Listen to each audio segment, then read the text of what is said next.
Bonjour, bienvenue sur votre chaîne préférée. Ousmane Sonko est en vedette dans presque tous les journaux parus ce vendredi 13 octobre 2023. En cause, la décision du tribunal de Ziguinchor d'annuler sa radiation des listes électorales. Le juge réintègre Sonko, en déduit et titre Réumi Quotidien, qui souligne que sa réinscription sur les listes électorales a été même ordonnée par le juge. Réumi retient donc une grande victoire d'Ousmane Sonko et de ses avocats en attendant la décision de la Cour de justice de la CEDEAO sur la légalité ou non de la dissolution du PASTEF. Le tribunal de Ziguinchor a dit niet à la radiation d'Ousmane Sonko sur les listes électorales. Note pour sa part Sud Quotidien, où Sabassi Faye ordonne la réintégration du leader de l'ex-PASTEF dans le fichier électoral. Le juge de Ziguinchor réintègre Sonko, selon Walf Quotidien, qui livre les minutes d'une audience houleuse. Audience qui a duré 11 heures, souligne Vox Populi, qui note qu'à l'arrivée, le juge Sabassi Faye a ordonné la réinscription du maire de Ziguinchor sur les listes électorales. Le juge rétablit Sonko, mais l'État grippe la machine, souligne ce journal. Ce que semble confirmer le journal LAS qui nous apprend que l'agent judiciaire de l'État a récusé le juge et a formé un pourvoi en cassation. Revenant aussi sur le procès, LAS rapporte que Yoro Moussa Diallo a saisi le président de la Cour d'appel de Ziguinchor pour éjecter le juge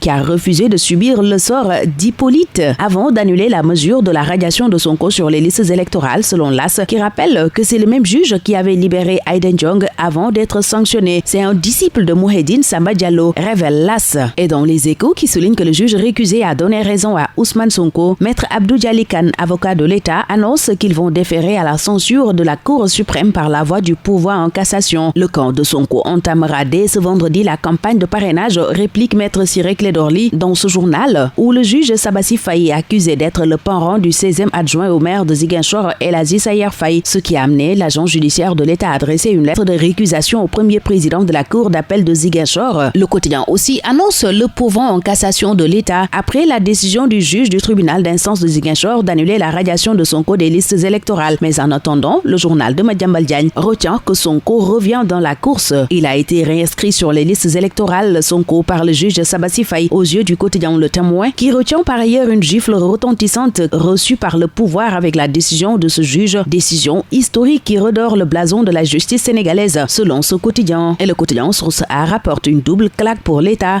qui compte mener la bataille finale devant la Cour suprême, selon l'Observateur, qui parle par conséquent d'une victoire en contentieux pour Ousmane Sonko. Et l'I Quotidien pointe justement ces recours qui menacent la décision du juge qui aurait dû surseoir à statuer en attendant l'examen par le premier président de la Cour d'appel de Ziguinchor de la demande de récusation déposée par l'agent judiciaire de l'État, selon ce journal, qui rapporte qu'à la fin de l'audience, le juge du tribunal de Ziguinchor a ordonné la réinscription de Sonko sur les listes électorales, ce qui fait dire à Besbi que Sonko a gagné à domicile, ce que Ndiaga Sylla avait vu venir, selon ce journal, qui annonce que le mandataire de Sonko va retirer ses fiches de parrainage aujourd'hui. Sonko a été ressuscité chez lui, voit pour sa part Le Regard, et l'info voit dans cette décision du juge Sabassi Faye de réinscrire Sonko un camouflet pour l'État. L'État qui annonce un recours devant la Cour suprême dans Libération, qui nous apprend par ailleurs l'arrestation et le placement en garde à vue du maire de Bignona. Bakary Diatta a été mis aux arrêts hier aux environs de 15 heures par les éléments de la brigade de recherche de la gendarmerie de Ziguinchor, renseigne ce journal, qui souligne que pour l'heure on ignore les raisons de son interpellation, car aucune raison ne lui a été donnée ni à ses proches pour expliquer son arrestation. Il a été embarqué dans le panier à salade des hommes en bleu et déposé à la brigade de recherche de la gendarmerie de Néma, où il ne peut recevoir aucune visite, selon le maire de Kafountine, qui qualifie l'acte à la fois grave et catastrophique. Au même moment, au tribunal de Dakar, Maître Moussa Sarr détruisait le réquisitoire du procureur dans le procès de Ndeye Fatou Fall alias Fall Fleur, selon Yorbi, qui souligne que le parquet a requis 3 ans ferme contre la militante de PASTEF, rapporte Yorbi, qui rapporte également la décision du juge du tribunal de Ziguinchor en faveur d'Ousmane Sonko. Sonko qui obtient un répit, constate enquête, où Maître Ciré Clédorly sent un vent de liberté et d'indépendance souffler dans les rangs des magistrats. Et qui espère-t-il va inspirer d'autres magistrats? L'avocat Maître Gabisso, qui avait lui déposé une plainte contre le docteur Alfousseini Gaye, n'a pas obtenu gain de cause car le tribunal de Dakar a déclaré sa plainte irrecevable, renseigne